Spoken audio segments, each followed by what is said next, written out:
typical Cole P with his key fob to his RSQ and the trunk opening, you know.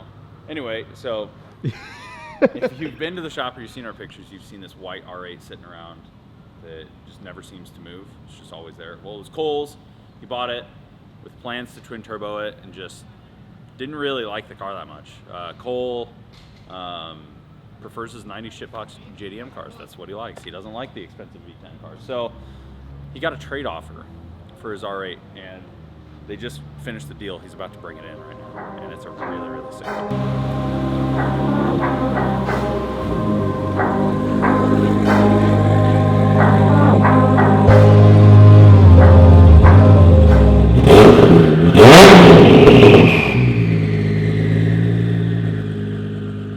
Hello? I was gonna say try launch control. Oh, I don't know how to do it. Put on the brakes and on the gas. That's it. Oh, sick. No, he's just gonna put it on launch control. He's just gonna put it just on. I'm just gonna talk. I'm just gonna talk.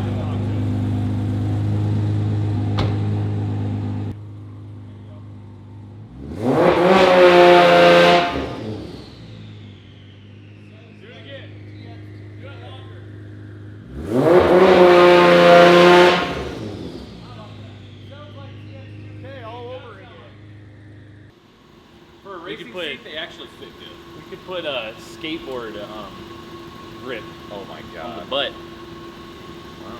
They're a little slippery. This is a quality vehicle here, dude. This thing's gonna be a lot. So, Audi R8 gone, GTR in.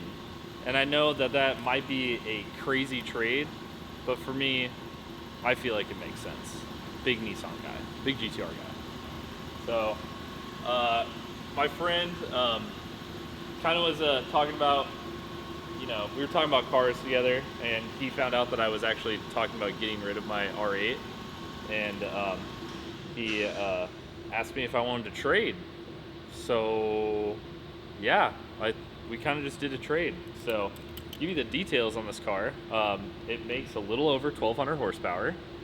It is completely built. When I say completely built, it is ready for larger turbos if we wanted to in the future. And I think you said it could make 800, but it is basically a full effort stock crank build. So everything, yes, this is a full effort stock crank build. They said a little over 1,200. Oh, I thought you said 800. He said conservatively speaking, over 1,200. Yeah. So, and I am not one to boast about a horsepower number. Especially rounding up. I'm not going to round up just because I'm not sure. And it hasn't been on our dyno, so I'm not sure. But yeah, it's a spicy unit. Let's check it out. The only thing I'm not sold on for the hood pins is you got to undo them and then hit the trunk release.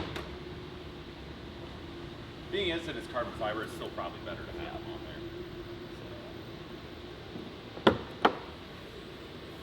Yeah.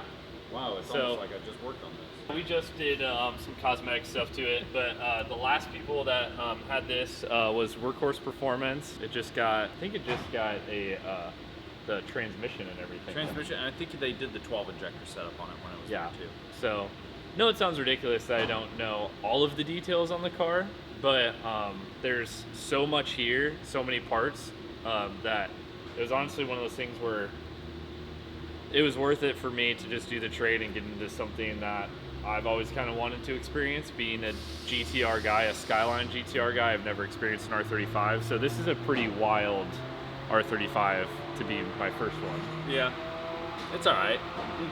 I would prefer, you know, it's weird because I prefer it this way. Yeah, we don't have to work on it. So the plan for this, as you guys have seen in the past, I really do a lot of styling stuff to a lot of my cars, and I think it would be really fun to do a body kit on this, and not just like anything normal. So we'll kind of toss around some ideas. We have done a lot of Varus kits in the past, and those are awesome. But I'm also kind of like the JDM guy here, and so it's to be expected that I'll probably do something ridiculous like a Varus kit. Maybe even a top secret kit. It's an awesome car. I'm super stoked to be playing with it. And the only other thing I am going to change, which Grayson's not super sold on, but it does come with the factory brakes. If you can tell, like walk around the car, it does have a drag pack on the car. So what a drag pack is, what that means is it has a Nissan Maxima rear brake setup. The reason they do that is because they were trying to fit a bigger tire in the rear. In the back, it has, what size is this? It's a 15, I think it's a 26. Yeah, so in metric, it's a 275 60 15. 15-inch wheel in the back. Bead locked. It is bead locked. For me, I don't want to get stuck in the rain, and that might be a big problem with this car considering it has a radial in the back with that smaller tire. So I probably might switch to a little bit more street orientated setup and keep the drag pack. If we were going to go to the drag strip, I can just swap the rear brakes on if I want to and just have that as a thing. But since he does have the factory rear brakes, I'm probably going to put normal wheels back on it, and it'll probably still have a sticky tire on it like a R888, or maybe I'll put an ET Street on it, a Mickey Thompson, but I'm not sure quite yet. I'm not going to make that decision until I've actually driven the car and kind of understand and appreciate how much power this thing is actually putting down. I just can't help but think that it's probably going to need the 15. It might. It might need Also, the 15. The other thing you need to consider with how picky the drivetrain is on these cars, the bigger the sidewall, the softer it'll be on the drivetrain. That's true. Yes, that's true. But speaking of drivetrain, it does have pretty much the max effort transmission in this. So as a Shep, I think he said it's a stage 4. I'm not gonna, don't quote me on that. But as a Shep transmission with all the add-ons to it, so it's very capable of just holding the power where it's at. But these drivetrains are picky. We've been to Texas 2K a lot with our Subarus, and unfortunately, we've seen quite a few GTRs do the thing on the track. They're really fast, but also The thing where it closes down the track for an hour and a half because it, just shits the transmission yeah, out. this is not us talking shit. It's just what they do. It's just what it happens is things break at high horsepower levels when you're trying to go fast, and this is a car where it is making enough power where things might break, no matter how overbuilt it is. So we're also going to discuss possibly doing a standalone. Right now it's tuned on Ecutech, which is pretty awesome, stock ECU stuff. Yeah. But with something like a Motec or an M-Tron, we're going to get a little bit more features out of that, specifically for this power level, which is boost settings, launch controls and everything, which obviously the stock ECU does.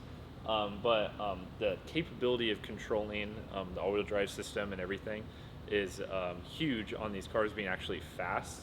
So I forget what the record is for stock ECU stuff. I don't know the micro records of the GTRs. I'm not proficient on them. But a lot of the fast GTRs have a Motec or something like that on there. And we do M-Tron stuff as well here, and M-Tron does have a plug-and-play, so that's something that I've looked into as well. That's probably easiest.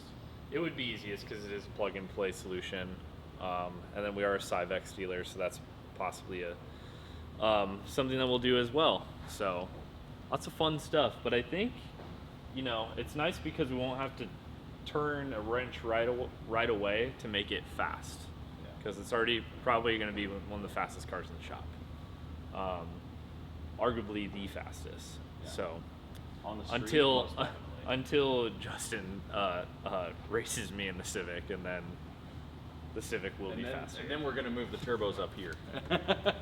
Like right back Right here. actually. Yeah, so it's super fun. Let me know what you guys think. I thought it would be something that would be great for the shop to utilize and play with, as opposed to the R8 kind of just sitting. And honestly, I'm not going to lie, guys, the R8's not really my sort of style. It's a great car, but it's just not really, wasn't something that I felt super comfortable in or super comfortable owning. So I think this is more our personality and my personality, and I think it's going to be fun. And yeah, go ahead and check it out. Whoa. That's what I'm saying. The seat is a little, this is a sick seat though. I've seen the Tiltons with like the extra paddings and stuff like this. I wonder if we can get it for the butt. So there's a little bit more grip on my booty. Okay, so welcome to my new office. On the inside here, we pretty much just have traditional GTR. It does have a half cage in it with a fire extinguisher and then the Tilton racing seats. Basically that's just all in an effort. It's a little bit more safety, and then these seats are, you know, obviously just a little bit lighter. So going over everything, like we said, it is on a stock ECU. The setup on this, to talk about the transmission a little bit, it has a Shep Stage 3 transmission with add-ons. So they call that the 1K. And basically what that entails is it's capable of holding over 1,000 foot-pounds of torque. So, you know, people always say sometimes horsepower numbers for transmissions, the torque is where it actually lies in how much power it can handle. So pretty much it was an a la carte setup, so it has a bunch of upgrades. I'm pretty sure it has like the billet transfer case and a bunch of other stuff, so I'm not going to get into that. It's just the nitty gritty. It has the 1,000 foot-pound capable transmission. As far as everything else, it has a built short block. It has a cams, like pretty much the whole 9 yards. The only thing stock as far as engine bay wise is the crankshaft. So it is a max effort stock crank build. And then after that, it has a fuel system. So it has dual injectors and everything like that, intake manifold. And the turbos are, I believe it is the Boost Logic 1300 kit. So like we were saying before, it makes, conservatively, it makes a little over 1,200. The 1300 kit, you know, it's in the name. It's going to be around there. With this setup currently, you could technically add turbos onto the car. And these are big stock locations. You could put, you know, the larger frame turbos in different locations. There's a bunch of different kits for it. But you could put a different turbo kit on it, and it can make even more power theoretically. And then as far as everything else goes, there's not much else to say. It has the built transmission, has a fuel system, and it has the turbo kit to support everything for 1,300 horsepower. And we've discussed the brakes. And yeah, it is a beast of a GTR. And it sounds good, you know.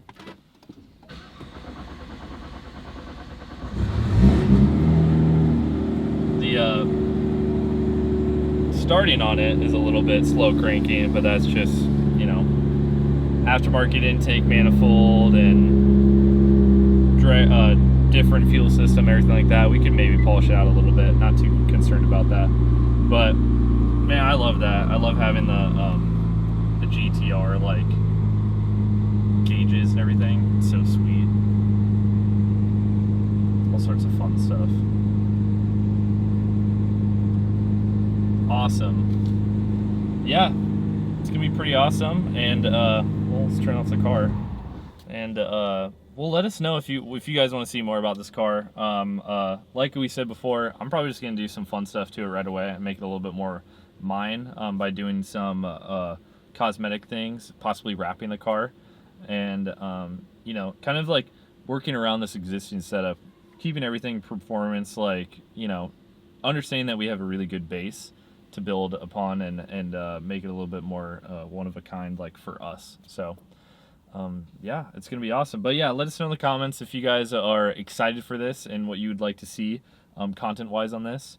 We're definitely gonna have to go racing with it and see exactly what it does at the track. We have a few drag days planned for some testing, so it'd be fun to go get some content with that. And then of course, as always, please leave a like and subscribe if you guys want to see more on this channel. And the like really does help us out with the algorithm. And obviously, if you don't like the video, then I'm sorry. We'll try better next time. All right, see you guys later. Peace.